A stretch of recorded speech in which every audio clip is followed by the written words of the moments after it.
Hello, and today we'll be playing the newest update of Raincheck.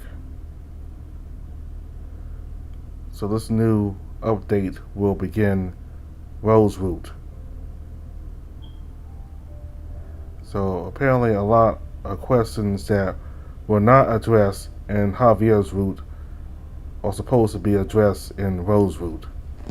I'm not gonna go over all the questions that were left unaddressed in Javier's route, but I think Rose Route should give more understanding of the story, and all the missing pieces and the puzzles should come together. So I think one of the questions I have is like that lion, that Italian guy. He looks like a lion when you look at his face, but he's a tiger. But I keep confusing for a lion because he does look kind of like a lion when you look at his face. But you notice there's light gold looking or yellowish stripes and not black stripes. So, but anyway, who is he exactly? We know he is the leader of Blackout, I guess, but we don't actually get to know what his name is. So, and there's other things also that were not addressed in Javier's route. So hopefully this, as we start Rose route, some of these questions will be addressed and will be answered. So we're about to start Rose route now on this new update.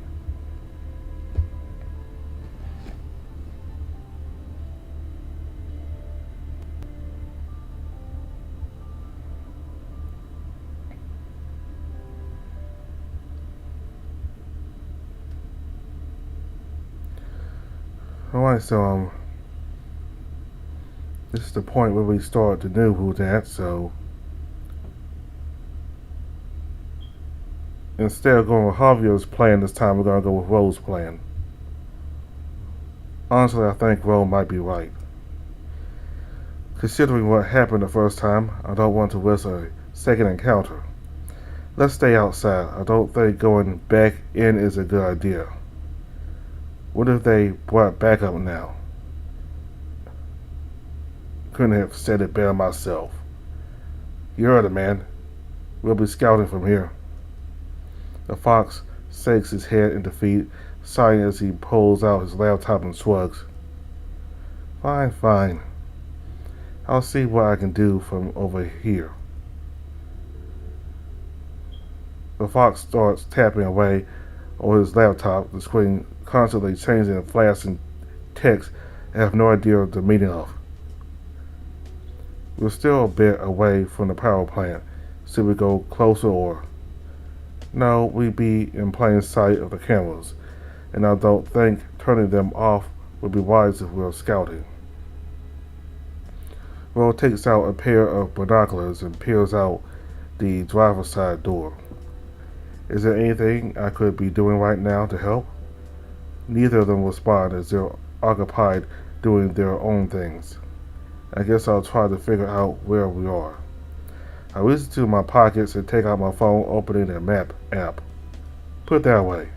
Huh, my phone? Yes, it's interfering with my scans. Alright, okay then. I quickly stuff my phone back in my pants and stare out at the flickering lights in the distance of the power plant. If you want to be useful, I suggest you join Row and see if you spot anything odd from there. He turns around and points to a road off shooting from the power plant. Sure. Minutes pass by as my face is pressed against the window, trying to spot any abnormalities off in the distance. To be honest, there's not much to see, just some factory buildings here and there.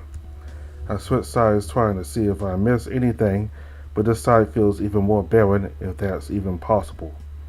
Come to think of it, what kind of places would set up shop here anyway? Hey, where do you think you're going? trying to see if there's a better angle to observe from. The sight lines are obstructed here. Will steps out and circles behind the car, moving to the side of the road with binoculars still in paw. I look back over to Javier, who's busy tapping away at his laptop. Hey Javier, do you think I should join him? The fox motions me to exit the car as he shakes his head, his attention focused on his screen. Javier? Go. I will appreciate the silence while I try to scan the area. Just don't do anything crazy. I spot Ro off in the distance on top of a small hill and waves to him as I jog over. Hey, joining me? Yeah, Javier said he needed to focus, so I'm out here now. Here, take a look over there in this direction. Ro passes me the binoculars in his paw, and I try to look at whatever he's pointing at. Do you see what I'm seeing? I squint and try my best to discern what I'm looking at through the lens. There's a long black line scrubbing across the ground, moving in a strange rhythmic way. I doubt we'd see this without binoculars and from this exact angle too. What is that thing? Some kind of snake? No, that can't be it. No, not a snake. Look at the tip. The tip? I try to get a better look and catch occasional light flying from the end of the rope. Are those sparks? Is that a live wire or something? Exactly. I was at that same section earlier and I could tell you that wasn't there. Suspicious, will you agree? Yeah, what do you think would have caused that?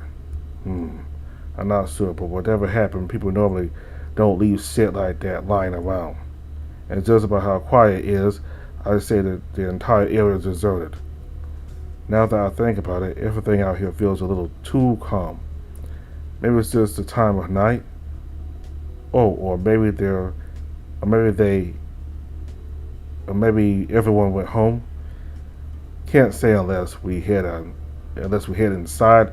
But with that, can't say unless we head inside. But with what I'm seeing, I'd say it's best to stay out here. We don't want to accidentally get electrocuted. Ro glances over at me and shrugs. That's to say, I think we scared those thugs away. I doubt they'd be bothering you anytime soon, if at all. Ro's ears suddenly twitch and he pushes me back behind him. There's a car coming. Find somewhere to hide. And managed to scurry behind an electrical box nearby with Ro taking cover behind some shrubs. It's faint at first, but the sound of tires grinding across gravel grows louder until we spot a silver sedan driving past us. I look over the road, who's frantically motioning me back to our car. Do you guys see that? Yes. Rose starts the car and immediately turns it around to follow after the sedan. Did you see where it came from, Javier? No, I didn't notice it until it was already passing by. I was focusing on scanning the area. Did the car come from the power plant? We didn't see it. Ro only heard it coming from the distance. What? So you're telling me this car might not even be from the power plant? Equidistant Drive doesn't connect to any other main road. Who would be here unless they're from the power plant? I don't know. What about people like us? If we didn't see them come out of the power plant, they could have originated from anywhere for all we know. For example, there's an auto repair shop a few blocks down the road. We can't rule out at this time of night. I doubt it. Now focus, we can't let the car out of sight. Ro continues to speed down the road, his eyes locked onto the car ahead, just barely in view. Even though there isn't any traffic around this area at this time of night, I can't help but grow nervous as Ro speeds through light after light. This goes on for several minutes before I decide to speak up. We won't get pulled over, right? Yes, we'll be fine. According to police patrol schedule, they won't scout this area until the mornings. Patrol schedule, how do you manage to get a hold of that? Found out wide on display in their servers.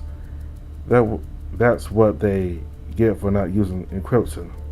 I can make out the faint sound of Javier chuckling before Rose sneers at him. Ahem. If you could make yourself useful. Alright. Javier reaches over and grabs the binoculars from Rose's side before putting them on. Shit, we need to get closer and be on the road with fewer bumps. I could barely track the car with how much we're shaking. No need. They're getting on the highway. I might be able to get right behind them. The engine suddenly roars as Rose steps on the gas, and my body falls back against the seat. We weave in and out of the lanes, trying to make our way closer to the sedan. Just a few cars behind. I think I can make out the first letter of their plate. I lean forward, trying to get a better view as well, but as if they knew we were following, the car switches lanes at the last second. Fucking hell. Roe follows immediately and dangerously changes 3 lanes over, nearly causing me to slam against the door. Heading off to the city, huh? Roe maneuvers the car, and we're barely able to squeeze through a lane of cars onto the exit ramp. Watch it! And let out a sigh of relief as we somehow avoid hitting anything. The car's turning. I don't think we'll make it in time. The sedan manages to turn left off the ramp and onto another road just as the light changes. Oh no, I don't think we can follow them. Not with cars in front of us waiting to turn. How annoying. Rose suddenly turns the wheel to one side and accelerates, launches the car onto the shoulder of the road. But wait, it's a red light. It's fine, I got this. Without wasting a second, the wolf drills the car gracefully, turning it left onto the road. Cars slam on their brakes, trying not to collide into us as Rose stabilizes the car and speeds after our target. Watch it. Within seconds, we start to slow down as the car enters the city. Traffic builds fast, and before we know it, we're at a complete stop. This is annoying. Theodore, can you spot the car ahead? I squint, trying my best to single out the car in a sea of taillights. No, that looks like it. I scratched my head and let out a nervous chuckle. No, that's not it either. I don't think I can see anything from this angle. There. Roe points off in the distance, pinpointing our target with ease. Are you sure that's them? Just look at how many silver cars are in front of us. Just a hunch. Please don't waste my time. Rose starts steering the car between lanes, snaking past cars as he tries to inch closer to the sedan. I don't know whether or not I should be anxious or impressed. Eventually, after what feels like a lifetime of turning and stopping, we manage to land ourselves directly behind the car. Javier takes out his phone and discreetly snaps a photo of the license plate. VQ1 W9 2ZL, noted. Tinted glass, huh? Suspicious.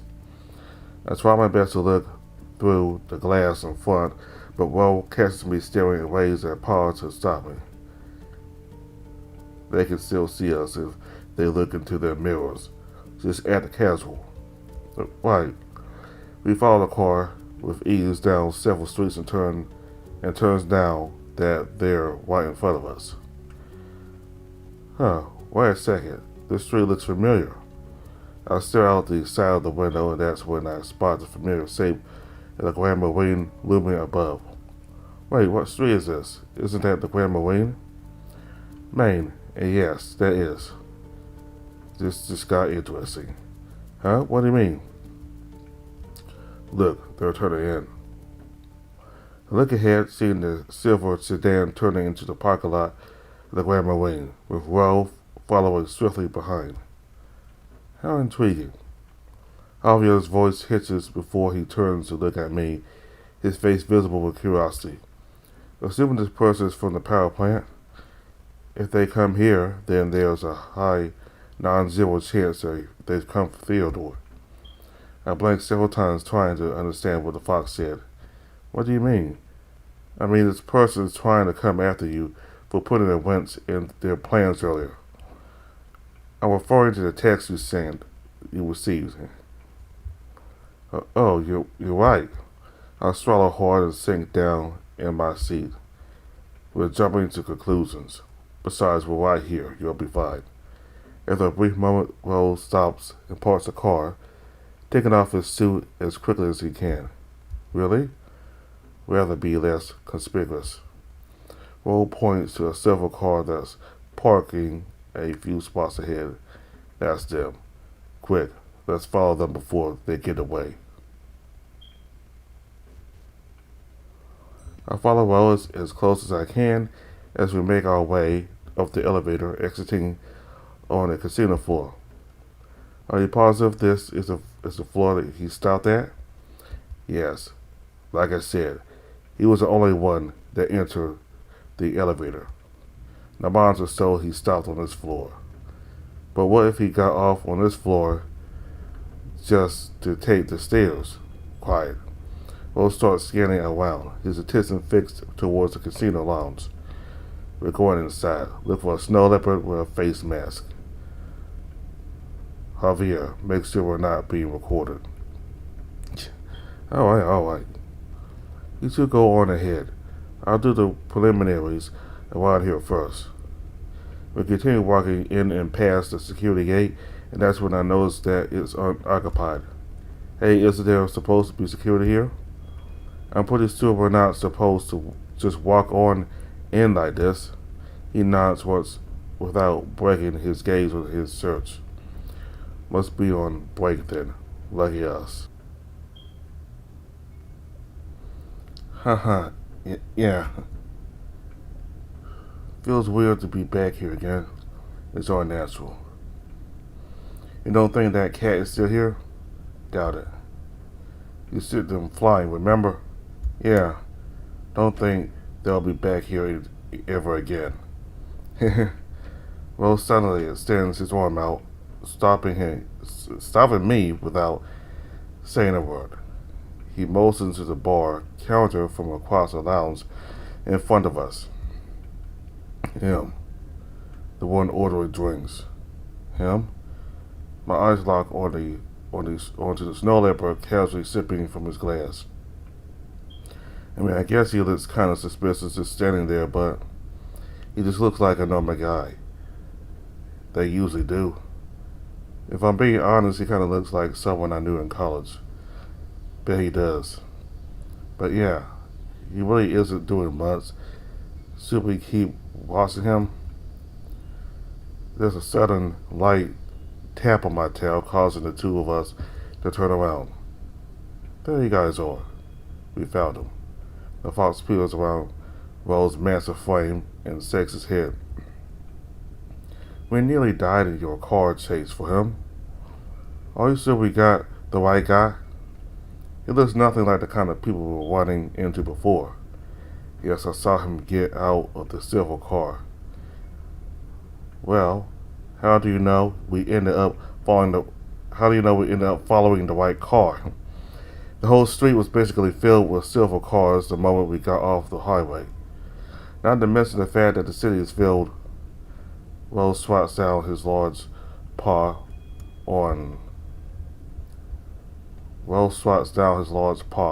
Javier's shoulder, nearly squashing him as Rose glares him down. Just trust me. This is our guy. Yeah. Alright, I'll play along, even though I feel like this is just some normal civilian. So what's the plan? Do we just keep an eye on him, or we stay here for now? After he drinks a few more glasses, one of us can go over and talk to him. Ron naturally turns to look at Javier. Oh, please, don't look at me. Aren't you the one with experience when it comes to chatting up with other men at bars? Hmm. I already scanned the area. It's your turn to do something. I don't mind going over. Definitely not. Definitely not.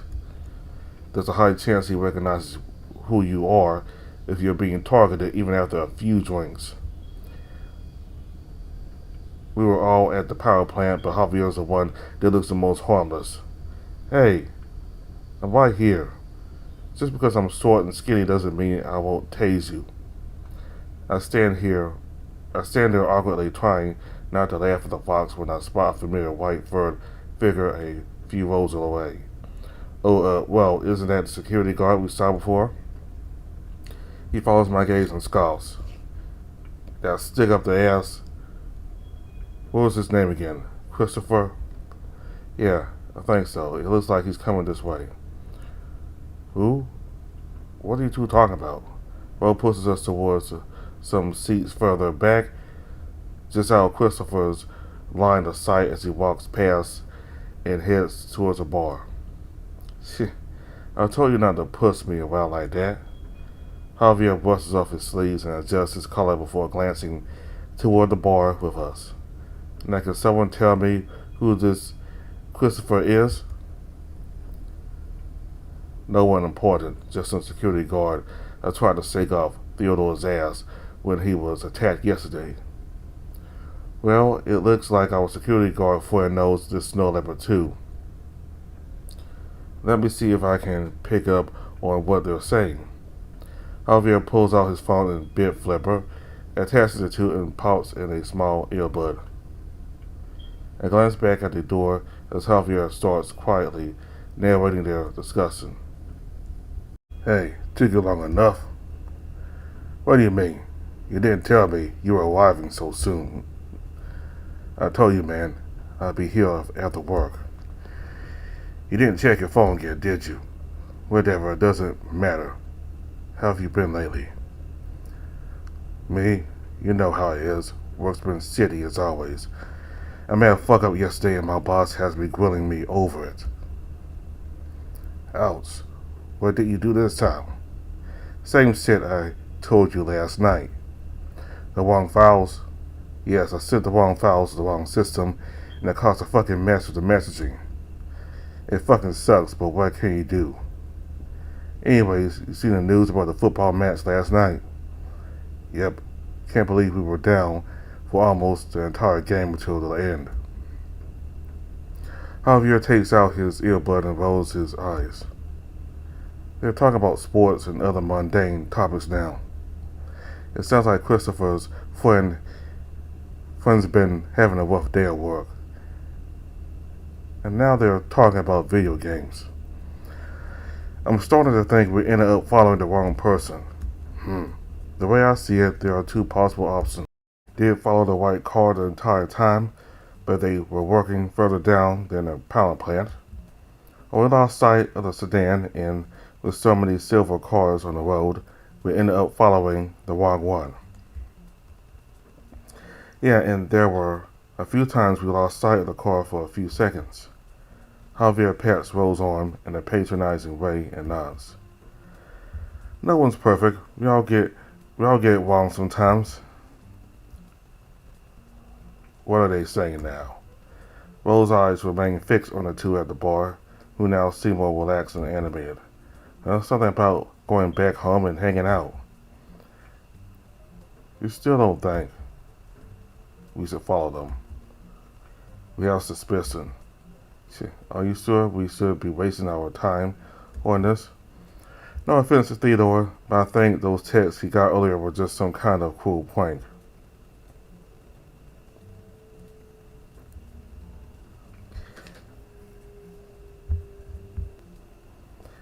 I think what may be happening is that those two may be looking for Theodore, and they know that he's there, so and they know there may be some kind of device that Javier is having where their conversation can be tracked. So they probably decided to talk about random stuff, small mundane stuff, to throw him off track. Just to make him think that they're not trying to get Theodore and that they're just two guys hanging out, just talking, just having casual time. They could be doing that just to throw Javier Lowe and Theodore off. But again, maybe not, but I'm just thinking.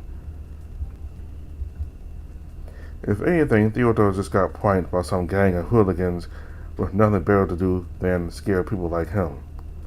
It would explain most, if not all, of what's been going on.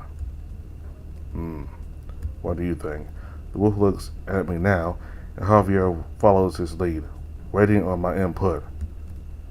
My ears flatten a bit as I let out an awkward chuckle. I really don't know. I mean, they could be suspicious, but at the same time, they don't really seem like it. Maybe we did end up following the wrong guy. Precisely. Plus, if that snow leopard was really from the power plant or those texts, you'd think he'd have done something about Theodore by now. It's just a coincidence, all circumstantial. Alright then, I'll drop it. Good. The last thing I want to do is go on another one of your wild adventures this late at night. And I'm sure Theodore has had enough for the day too. I guess. Well, glad that said it. I don't think they should drop it completely, but anyway. Javier tucks his equipment neatly back into his pockets and turns to me. I don't suspect the text will result in anything suspicious, so we won't be seeing each other anymore. Thank you for not getting in our way, especially mine. Goodbye. Goodbye, Javier. Thanks for helping me. It was somewhat bearable. Hey, what about the reservation in half an hour? Right. I only made it because you wanted to go. I'd rather go back home to do more analysis on the harbor. You can go, or maybe even take Theodore with you. Javier wastes no time disappearing, leaving just the two of us. Is he always like this? Yes. Will glances back at the bar and lets out a disappointed sigh. Looks like they left while we were talking. Whatever. Are you hungry? Me, maybe a bit. Why? Javier made reservations at the restaurant here, but I'm sure you just heard he won't be going. Oh, I thought you guys were kidding about inviting me. Maybe he was, but I'm not. Besides, nothing like some free food to wind down for the day. Free? It's reserved under his card, so he nudges my shoulder gently and motions the elevators. My face flushes when I realize I'm about to have dinner with Ro. Come on, enough idling around. You in? Oh, okay. I mean, yeah, sure. Great, 'cause I'm starving. We exit on the 60th floor, just like I expected. Ro looks around, clearly unimpressed with the decor as he searches for the restaurant entrance. Oh, okay, so we're going to the escapade. You been here before? No, but I stopped by the other day while exploring the hotel. It is as busy as I thought, probably because this place is mainly for rich asses. I guess. I come to a sudden stop, eyeing Ro with concern as it hits me how out of place I look in my outfit. Should I go back and change or... Don't bother. There's no rules about that. Unless it bothers you. Unless it really bothers you. No, I was just wondering because it's not like my outfit fits anyway. That's true. Oh, right. I thought Javier said you wanted to come here. No. That was just his excuse. If I had to guess, he wanted to check this place out for the atmosphere. But we wasted 2 months of his free time today. Guess he's busy. I glance away as my face warms up, guilt settling in. That was my fault, wasn't it? You're fine, don't worry about him. Besides, I would never come to a place like this on my own. Bunch of high-class, pretentious slop. Can't stand people who actually enjoy this shit. A familiar-looking canine steps out from the front door and bows. I really hope they didn't hear that last part. The staff smiles politely at Ro, but their expression tilts slightly when their eyes land on me. Probably because of how I'm dressed. Welcome to Escapade. Do you two have a reservation? Table for two. Reservation under Javier. Ah yes, we've been expecting you two.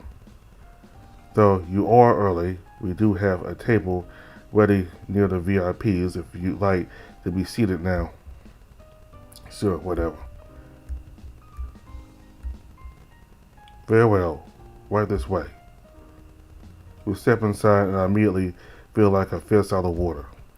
The place is lavish, decorations hanging from the ceiling, glistening chandeliers, polished floors. I can't help but linger behind as I take it all in. Everything's so fancy. I notice Ro further ahead, already waiting and motioning for me to catch up. Sorry, I'm not used to all this. I notice Ro further ahead, already waiting and motioning for me to catch up. Yeah, I live by a highway and there's these motorcycles going by revving up their engines, so that's the reason why I kind of struggling a little bit because of distractions. Sorry, I'm just not used to all this. I thought the hotel was fancy, but this is on another level. I take it it's your first time by a place like this. Yeah, it's pretty obvious, huh? Just a little. Ro lets out a short chuckle as the staff leads us to a table. I will return in just a moment. We sit down and I'm still taking in every detail. The intricate paintings, the velvet seats, even the cutlery looks expensive. Hey. Ro's voice cuts through my thoughts sharp enough to snap me out of it. Huh? The waiter wants to know what you want to order. I look up to see a tall, suited hyena patiently waiting beside our table. So I was too distracted and didn't even look at the menu. Need another minute? Well, I don't want to be that guy who holds everyone up. I'll just get whatever you're having. Alright then. Two of the steaks. The waiter nods and wipes it down before moving on to another table. You're good. Ro chuckles and I try my best to smile back without looking completely awkward. Yeah, just taking it all in. Isn't that noticeable? It's just poking fun. It's been a long day for you. Soak it all in and relax if you have to. Yeah, you're right. Good.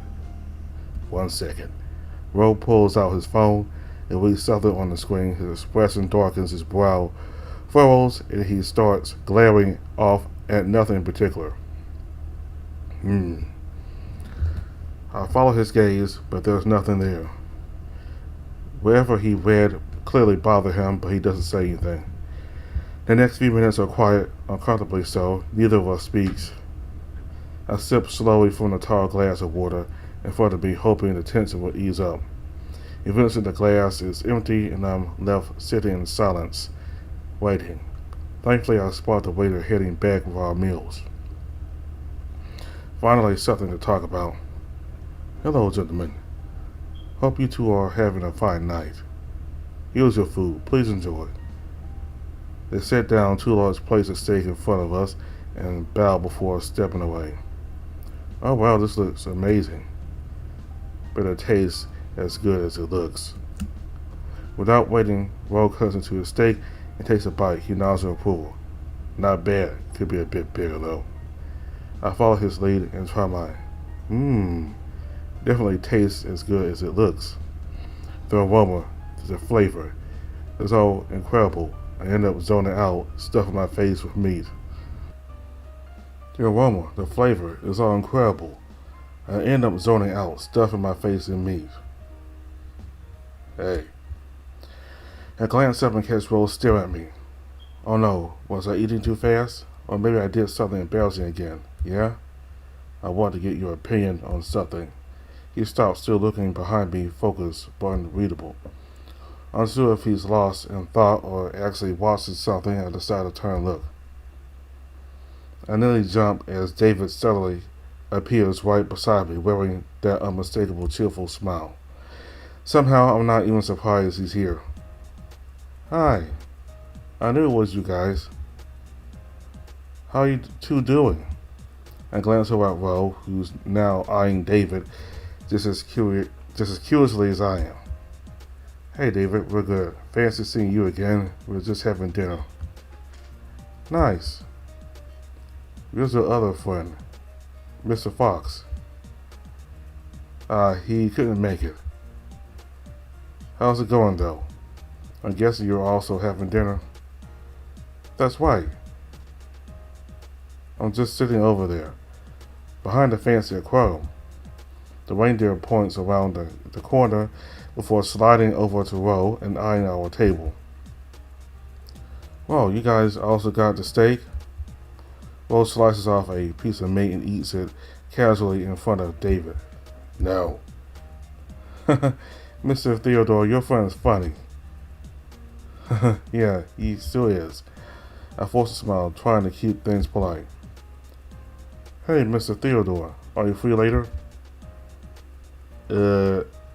Why? What's up? Well, since you're here, I thought I'd ask you to hang out. Tonight?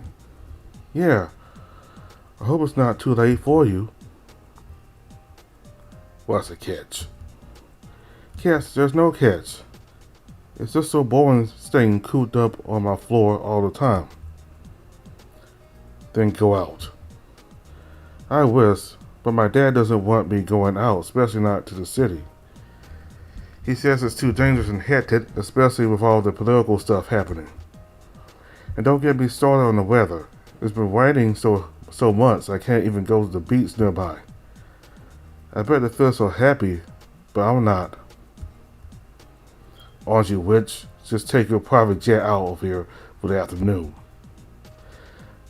Ro's tone is sarcastic, but his face stays unreadable. I can't tell if he's joking. I could, but the private jet's under maintenance at the moment. But anyways, want to hang out? We could play some video games, or I could show off some of my recent photographs.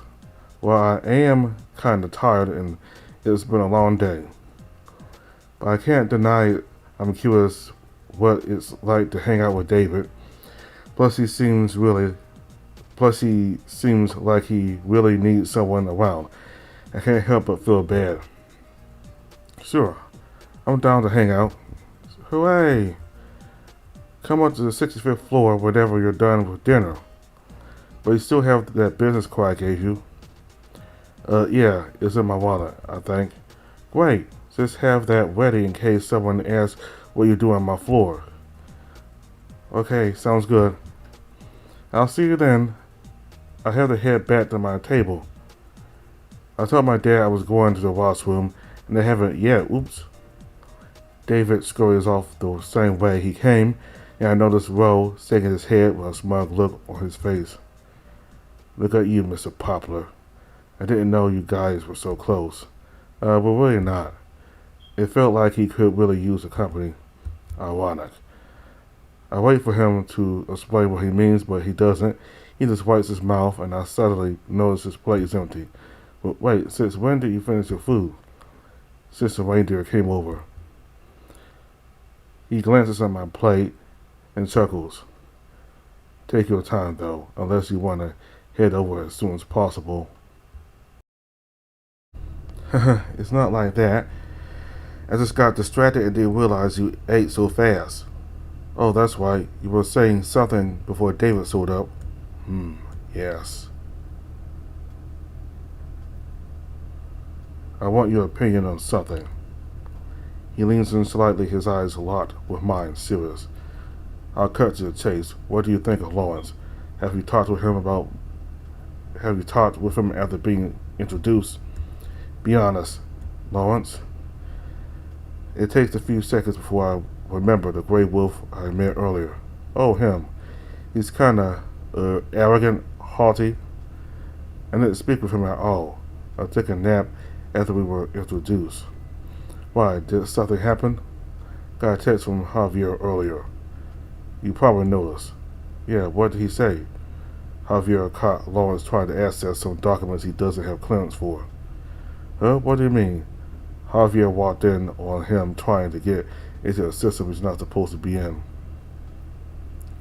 When questioned, Lawrence first said you asked him to look into something for you. For me? Well, that doesn't make any sense. Exactly. He then changed his story, said he accidentally used the wrong computer and misspoke. Claimed he was looking up something that might interest you. Huh? I'm so confused. Lawrence was trying to look up something I would have found interesting.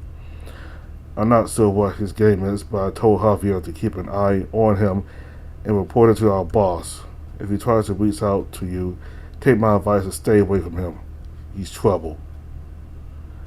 Javier said something similar, but if he causes so much trouble, why is he still working for you guys? Take a guess. I think for a reason, but nothing sticks. I shake my head, clueless. I don't know. Is he important? Don't tell me he owes the company or something. God, fuck no.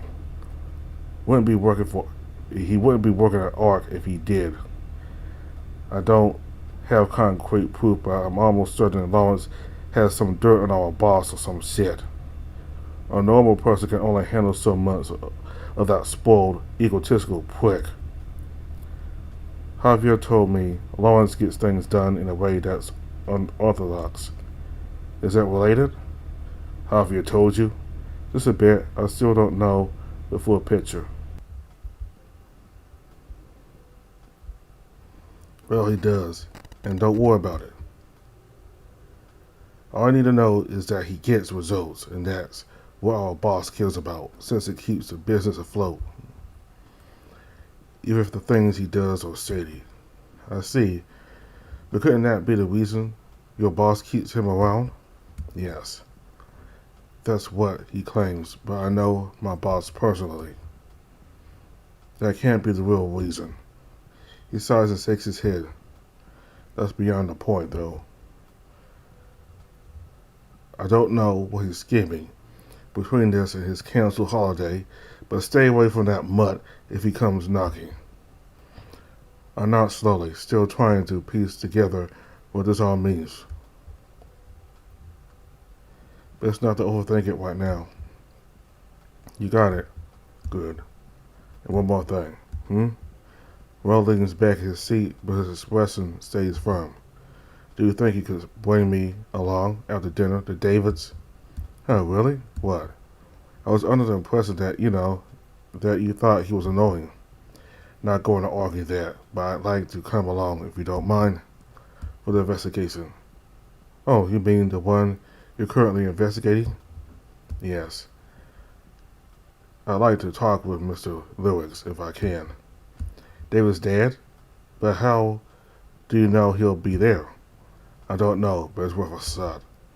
Oh, okay, yeah, I guess I could bring him. I could bring you along. I don't think David would mind more company. That settles it. Let's go after your food, unless you need to do something else first. Ron grins and points at my plate. I glance down and realize I still have half a steak left. So I've just been distracted. Normally I finish my food pretty fast. And no, I don't have anything planned. I'm free after this. Great. I quickly finish up my steak, trying not to slow us down. You sure know how to stuff yourself. He winks at me before flashing a grin, and I nearly choke, my face turning red. This guy's sure smooth. We finish dinner and make our way to David's, quickly arriving on his floor. I blink a few times, glancing around the hallway, trying to figure out which direction to go.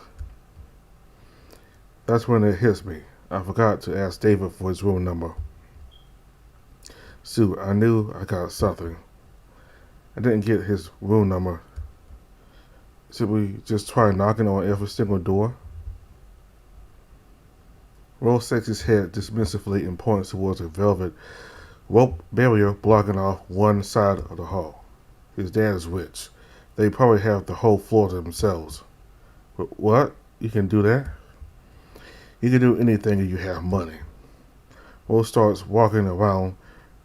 Rose starts walking toward the barrier, and I trail closely behind, glancing around to see if anything stands out. You got that card of his? Oh, 1 second. I dig through my pocket and pull out the business card, handing it to Ro. He steps past the rope and begins scanning the doors one by one until he stops at one tucked around the corner. Here. Huh? How do you know it's this door? I don't. He knocks a couple times. The door swings open, revealing a large bear in a pristine suit. Definitely some sort of bodyguard. And you are? We're here to see David. He invited us over. Ro flashes the card. The bear takes it from his paw and examines it with a sharp eye. Give me a moment. He closes the door on us without another word. I glance over at Ro, feeling uneasy. Do you think he believes us? He kind of looked repulsed by us. Probably just the way we're dressed. Let's give it a bit. Right side is, at least we're on the right floor. Yeah, we stand around for a while, though. If we stand around for a while, though, I'm probably the only one getting nervous until the door finally opens again. David pops out, his face lighting up with a wide grin as soon as he sees us. Hey, you came. Yeah, of course.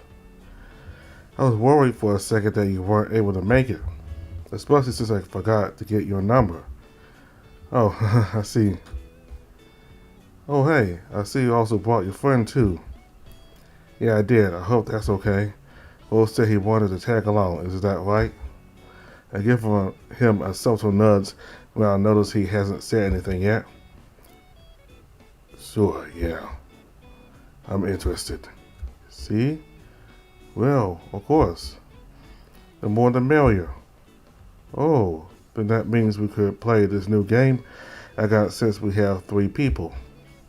Or maybe you guys want to try out this new AR toy my dad made. But first things first. Come on in. Dave waves his arms gleefully as we enter, his face lit up with a smile. Wow. For some reason I thought the rooms on every floor would be the same, but apparently not. The walls here even fold back into adjacent rooms, turning the whole space into one massive living area. Hey, did you guys want anything to drink or eat? I instinctively pat my stomach and shake my head. I'm okay for now. You got any bourbon? Bourbon? Let me check. David waves his arm toward the end of the room, and a different bear in a tailored suit appears seemingly out of nowhere and walks over. Yes, Master David. Do we have any bourbon? I'm afraid we do not. Would you like me to call room service to order some? David glances back at Ro with a smile, waiting for his answer. Sure. You heard the mister. Let's order some bourbon. Very well.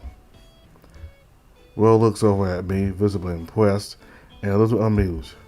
The bear walks off, already dialing room service while David points towards a massive flat screen TV mounted on the wall.